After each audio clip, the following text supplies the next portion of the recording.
Marwar bulletin में morning news लेकर हाजिर है आपका दोस्त चंद्रमोहन कल्ला। आप सभी को नमस्कार, राम राम, खम्मा गणिसा, जय जय मध्य प्रदेश। आओ सगला भाई, आप अब समय आयो है कि अपनी राजस्थानी माइट भाषा ने मान्यता दिलावन सारू पीएम नरेंद्र मोदी सु गुहार करा और कहवा मारी माइट भाषा ने दिलावो अब संवैधानिक मान्यता। मॉर्निंग न्यूज़ में आज सबसे पहली खबर, पूर्व मंत्री जोशी को घर से किया गिरफ्तार। उसके बाद घटिया पोशाक पर घेरा कांग्रेस ने सरकार को। जोधपुर बरकतुल्ला स्टेडियम में अंतर्राष्ट्रीय मैचों का वायदा किया आरसीए ने। अब खबर विस्तार से। जल जीवन मिशन घोटाले में पूर्व मंत्री महेश जोशी गिरफ्तार। सुबह 5 बजे एसीबी का धावा। भ्रष्टाचार पर राजस्थान में हड़कंप। जल जीवन मिशन घोटाले में पूर्व मंत्री महेश जोशी गिरफ्तार कर लिए गए हैं। कल सुबह 5 बजे यानी आज सुबह 5 बजे एसीबी जोशी के घर पहुंची। इसके बाद इस भ्रष्टाचार कार्रवाई पर राजस्थान की कांग्रेस में हड़कंप मच गया है। राजस्थान की सियासत और प्रशासनिक गलियारे से आज सुबह की सबसे बड़ी खबर सामने आई। करीब 900 करोड़ रुपए के बहुचर्चित जल जीवन मिशन जेजेएम घोटाले में भ्रष्टाचार निरोधक ब्यूरो एसीबी ने बड़ी कार्रवाई करते हुए पूर्व मंत्री महेश जोशी को गिरफ्तार कर लिया है।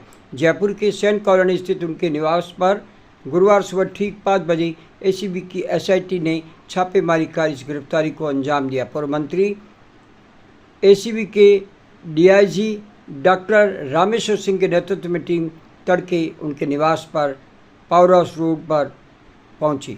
जब शहर सो रहा था तब भ्रष्टाचार के खिलाफ इस बड़े ऑपरेशन को अंजाम दिया गया। पूर्व मंत्री पर पद का दुरुपयोग कर टेंडर के बदले करोड़ों की रिश्वत लेने और फर्जी दस्तावेजों के आधार पर चहेती कंपनियों को फ़ायदा पहुंचाने का गंभीर आरोप है। जेल से छूटे थे, अब फिर शिकंजे में। गौरतलब है कि महेश जोशी की मुश्किलें खत्म होने का नाम नहीं ले रही।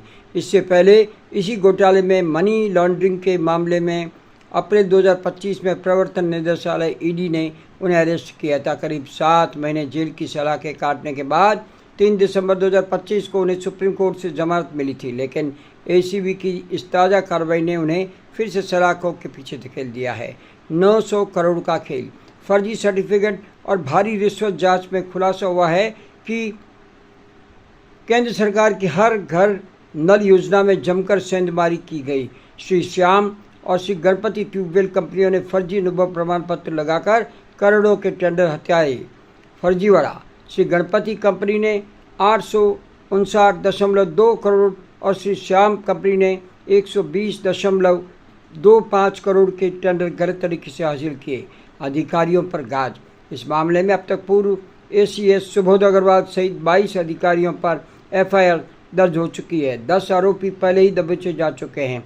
ईमेल आईडी से खुला भ्रष्टाचार का कच्चा चिट्ठा। एसीबी को जांच के दौरान एक ईमेल आईडी से बड़े सुराग मिले थे, जिसके बाद एक एक कड़ियाँ जुड़ती चली गई और भ्रष्टाचार की परतें उधरती चली गई। पूर्व एसीएस सुबोध अग्रवाल की गिरफ्तारी के बाद से ही कयास लगाए जा रहे थे अगला नंबर पूर्व मंत्री का हो सकता है।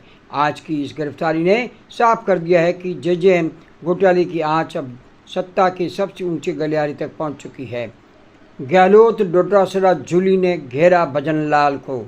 राजस्थान में घटिया पोशाक पर घिरी भजनलाल सरकार। आंगनवाड़ी केंद्र में घटिया पोशाक के मुद्दे पर राजस्थान में सियासत गर्मा गई है। बीजेपी विधायक की ओर से अपनी सरकार के दावों की पोल खोलने के बाद अब कांग्रेस नेताओं ने भजनलाल सरकार पर तीखा हमला बोला है। आंगनवाड़ी केंद्रों में घटिया पोशाक के मुद्दे पर राजस्थान में सियासत गर्मा गई है। बीजेपी विधायक की ओर से अपनी ही सरकार के दावों की पोल खोलने के बाद अब कांग्रेस नेताओं ने भजनलाल सरकार पर तीखा हमला बोला है। प्रदेश कांग्रेस अध्यक्ष गोविंद सिंह डोटासरा, नेता प्रतिपक्ष टीकाराम जूली और पूर्व सीएम अशोक गहलोत ने निशाना साधते हुए पूछा कि आखिर राजस्थान सरकार गरीब बच्चों की कब सुध लेगी। बता दें, उदयपुर में मंगलवार को संभाग स्तरीय बैठक के दौरान भाजपा विधायक प्रताप गमेती ने डिप्टी सीएम दिया कुमारी से कहा था, आंगनवाड़ी केंद्र में मिलने वाली पोशाक को जानवर तक नहीं खाते, हम बच्चों को दे देते हैं और लोग घर ले जाकर फेंक देते हैं। ये खबर सामने आने के बाद कांग्रेस के नेताओं ने भजनलाल सरकार को आड़े हाथों ले लिया। कांग्रेस नेताओं ने एक खबर पर कि पोशाक जानवर भी नहीं खाते, इससे बड़ा शर्मनाक सच और क्या होगा, इस पर पूर्व CM Ashok Gehlot, PCC chief Dotasra और प्रतिपक्ष नेता टीकाराम जूली ने सामूहिक हमला बोला और कहा, कब तक राजस्थान के बच्चे स्वास्थ्य के साथ ये क्रूर मजाक चलता रहेगा? कौन है वो लोग जो घटिया पोषाहार की सप्लाई कर रहे हैं?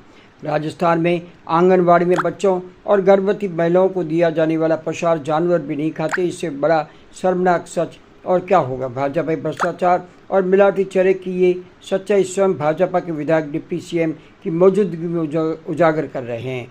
भाजपा ने महिलाओं और मासूम बच्चों के हक निवाले में भ्रष्टाचार, घटिया गुणवत्ता और कमीशनखोरी का जहर खोल दिया है।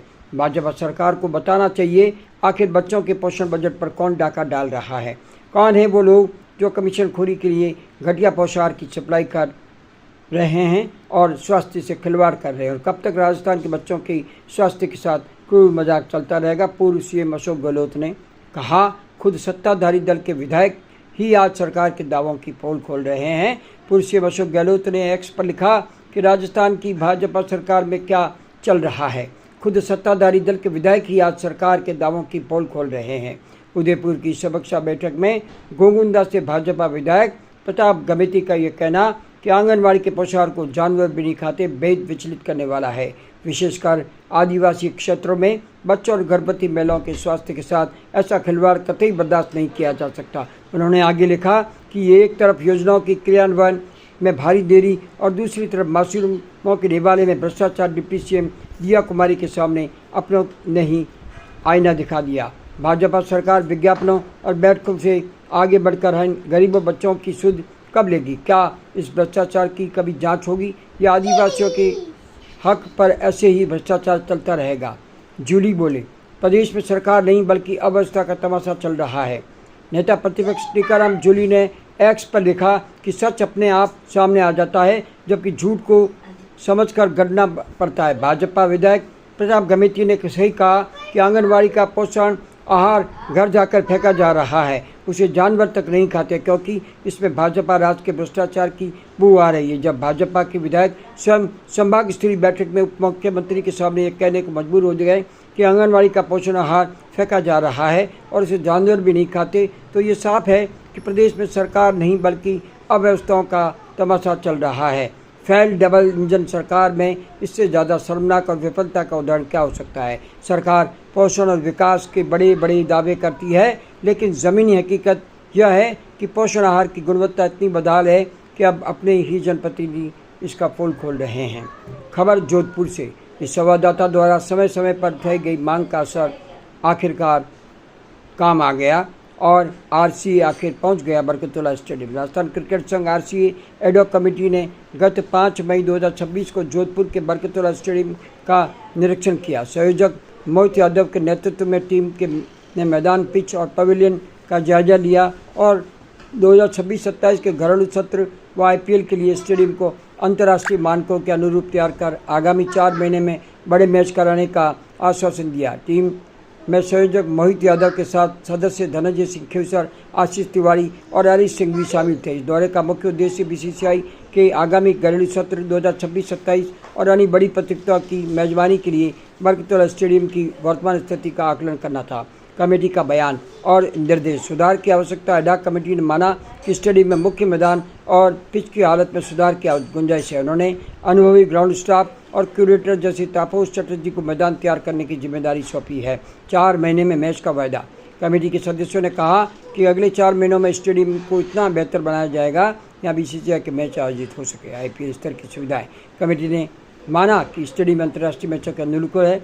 पवेलियन, नॉर्थ साउथ ब्लॉक, दर्शक दीर्घा, जिम्नेजियम और पार्किंग को उन्नत किया जाएगा ताकि यहाँ आईपीएल और अंतर्राष्ट्रीय स्तर के अधिक योग्य बन सके। आपको बता दें, बरकतुल्ला स्टेडियम में पहले भी मैच हुए हैं लेकिन अव्यवस्थाओं के कारण यह अपनी चमक खो रहा था। आरसीए की नई एडॉक कमेटी के इस दौरे के बाद जोधपुर में क्रिकेट की वापसी की उम्मीदें बढ़ गई है। अब मॉर्निंग न्यूज़ समाप्त करने की चंद्रमोहन कल्ला को आज्ञा दीजिए। शाम को मारवाड़ बुलेटिन में राजनीतिक हलचल कार्यक्रम लेकर फिर हाजिर होंगे। तब तक के लिए अनुमति दीजिए। नमस्कार। जय जवान, जय किसान, जय जय मरु प्रदेश, जय जय हमारी प्यारी मायड़ भाषा। जय हिंद।